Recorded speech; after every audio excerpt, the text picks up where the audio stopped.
Is pride destroying your life? Well, let's talk about it right here on a pastoral moment.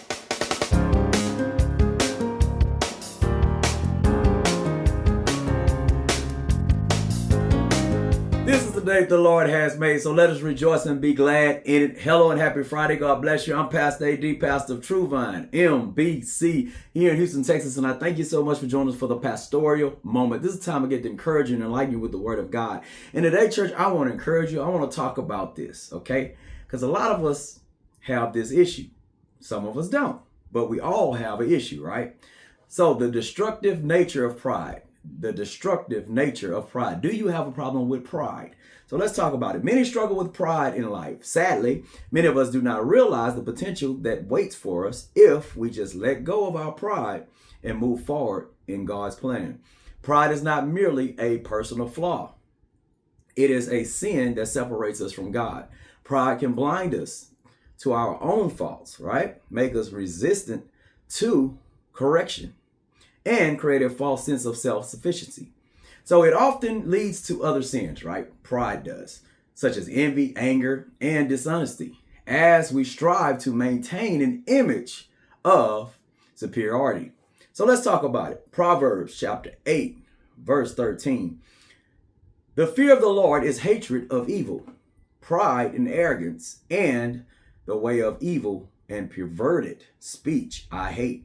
So understand, God does hate at times. He's just not a God of love. He's also, at times, you will hear this, that he does hate. Okay, he hates certain things. What he does, and he hates sin. That's what he hates. What does he hate? Sin. Sin is something that he definitely hates because he's a perfect God and he has no sin nature. And so pride, arrogance, man, let it go. Get rid of it. Get rid of it. Pray about it, man. Get rid of those things. Work on yourself. Work on yourself. Get in the Word of God. Work on yourself and do your best to get rid of arrogance, pride, because people really don't want to be around a person that's arrogant. It's hard to be around a person that's filled with pride and arrogance. It's just hard, man. Proverbs chapter 11, verse 2. When pride comes, then comes disgrace. But with the humble, it is wisdom. So, of course, pride will lead to your fall, right? It's disgrace. It brings nothing but dishonor. That's what it brings. And so if you're humble is the way. Okay. So humble brings forth wisdom because you're humble and you're able to listen. People are able to communicate with you and not ignore you or don't want to be around you, So please get rid of your prideful attitude. Get rid of it. Proverbs chapter 16, verse 5. Everyone who is arrogant in heart is an abomination to the Lord. Y'all heard that, right? But be assured he will not go unpunished. Okay, so be assured he would not go unpunished. So everyone who is arrogant, everyone who has this type of heart, because what's in your heart is going to show, and it's going to show on the outside. And that's the way we communicate, right? We communicate different ways, and however what's in your heart will come out, and so it's going to come out. And so that prideful attitude, that prideful character that you have is going to come out, and it is abomination to God. God cannot stand it. He cannot stand that type of attitude, because what was the first sin? It was really pride. Remember, Satan got kicked out of heaven because of his pride.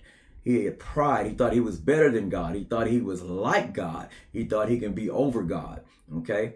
And so get rid of your prideful attitude. Proverbs chapter 29, verse 23. One's pride will bring him low, but he who is lowly in spirit will obtain honor. So you obtain honor by not being prideful, by being the opposite of prideful. That's humble, right? And learning humility. So get away from pride. Get away from pride. James chapter 4, verse 6, but he gives more grace. Therefore, it says, God opposes the proud, but gives grace to the humble. Okay. God will give you more grace. Okay. When you get rid of that prideful mentality. Okay. And he will give you more grace. And think about that is when you humble, man. A lot of people love to be around humble people, man. When you can be humble and just chill, just chill in your ways, just chill, man. Be humble and be able to listen, be able to take heed from what other people are saying, receive what other people are saying to you, just receiving wisdom and knowledge, man. That's the key. Galatians chapter 6, verse 3. For if anyone thinks he is something, here it is, when he is nothing, he deceives himself. So there's a deception going on, right? The enemy loves to deceive. And with this particular sin, pride, it leads to many other sins like we talked about earlier. And it deceives you. It deceives you when it says when he is nothing, you thinking you're something, but you're nothing. Because without Christ, we are nothing. We are nothing, man. He says, I am the vine, you are my branches. Without me, he said, my branches abide in me, I abide in you, but without me, you can do nothing. So we can't do anything without Christ. So think about that and really focus on that, church. So get out of that prideful spirit, man. Get out of that. Get that away from you. How do you do it? Through prayer, supplication, getting your word. Look at yourself. Look at the mirror. The word of God is the mirror. So look at yourself in the mirror and examine yourself.